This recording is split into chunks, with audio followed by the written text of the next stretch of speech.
there, guys and gals, welcome back to Back Pocket Game Reviews, and today we're going to talk about something, well, that I didn't expect. Well, I guess I kind of had been expecting this for a while, but someone went broke. And no, it's not GameStop, but it actually makes me happier than GameStop going broke, and, well, that would be Anita Sarkeesian. Yes, it has been a very, very long time since I have talked about Anita Sarkeesian. Actually, I think the last time I mentioned her was around Breath of the Wild's release, when she tried to argue that Breath of the Wild was sexist. Yeah, she made an argument that it played into the whole damsel in distress trope. So those of you who don't know who Anita Sarkeesian is, she is the spearhead of Feminist Frequency. That is her company, and they are known for, well, the tropes of women in games video. Yes, tropes of women in games. And pretty much, well, she's quoted for great things like everything is racist, everything is sexist, and it's our job to call them out on it. If everything is already racist, everything is already sexist, then there's no pleasing you. To be fair, she is someone who kind of survives on the back of victim culture. That's literally how she survives. And as we constantly pull further from victim culture, well, she becomes less relevant. And, well, she's always kind of said stuff that have made people not really believe her to begin with. She stated very early in her career that, well, she never really got too into games. Like, that was not her thing. But then later into doing the games videos, she talked about how she's been gaming for so long and she games all the time. It's not true. She did it because she sensed money in the gaming industry, and, well, she's also a big spearhead of, well, the times of the Gamergate era. So, in recent years, you've seen her call out CD Projekt Red on Twitter, saying they need to hire her for consultations. And keep in mind, she gets paid a lot of money to show up to places, like when she's on a panel at VidCon and stuff like that. When she speaks, she actually demands a lofty amount of money. So whereas she probably, as a independent individual, is not broke, Feminist Frequency, the company that she owns, is.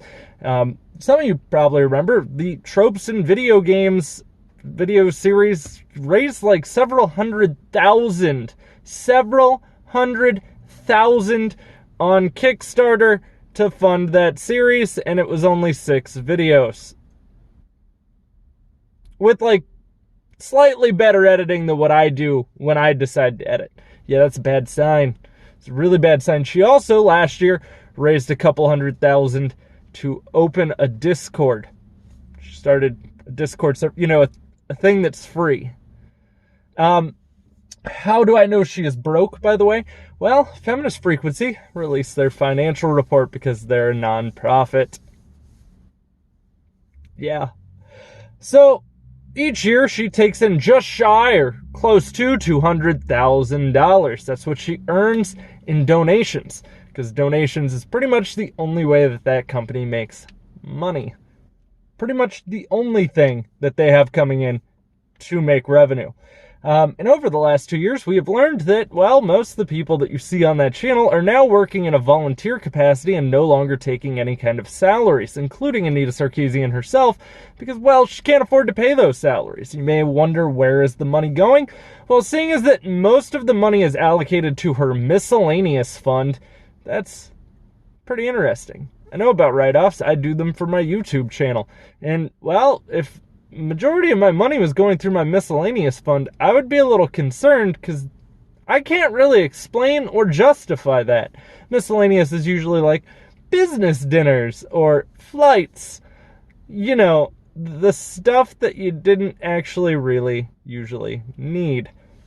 So it is very interesting to watch them spend almost double for 2017 and 2018, almost double what they took in both years, and started both years with almost 200,000 or above in their bank account, and starting this year with 36,000 in their bank account. Now, some of you may wonder, well, is she still really relevant? No, she actually technically never really was. She's got boatloads more subscribers than I do, yet typically hits around the views that I do when my channel's doing well. It's a bad sign. It's a very bad sign. It means their ad revenue is already dried up as well, and I can assure you that with the amount of views they're getting, ad revenue is not that great to begin with. I know. I couldn't hire someone if I wanted to. That's why my wife does most of my editing and thumbnails. When I do edit. Most of my stuff is one take and talk straight through. Now, sometimes you may wonder, though, why do you hate her so bad? Well, nothing pleases her, and my greatest example will always be the Tomb Raider reboots, where she called those out as being too hyper-violent to be a good source of a strong woman in a lead role. Right. Okay. So it's a video game, and yeah, that's your complaint to why it's not a strong woman in a lead role. Anita Sarkeesian, I am so happy to know that pretty soon you will literally not even be in any kind of relevant space. And, well, it's a good thing to see. A lot of people have stopped talking about her in hopes of this essential moment happening. Here we are. We're at a time and a space and a point where, well, she'll no longer bother our favorite hobby. And don't get me wrong, I can tell you there are plenty of moments where I think things could be better for women. I'm all for equal rights and equal opportunity. However, that's not what her brand of feminism is. Third wave feminism typically is not of that breed. Now, there are things wrong in the gaming industry for women, and there are things wrong in every industry for women. But when you're specifically just nitpicking everything in a game to try to say this is why this isn't a good representation of women, or this is why this isn't a strong female role model, you're being a petty bitch. Sorry, not sorry. But, there is always a silver lining, and my silver lining is, well, she probably won't be making any more videos anytime soon, seeing as that she can't really afford to pay the rest of her staff. Not that they were getting paid recently anyways. So maybe they'll continue to do this as a project of love, but I strongly doubt that, because most people want paid for their work and their labor. But doesn't that also mean that she's underpaying women for the same position? See, she's not a feminist spearhead. She's underpaying women.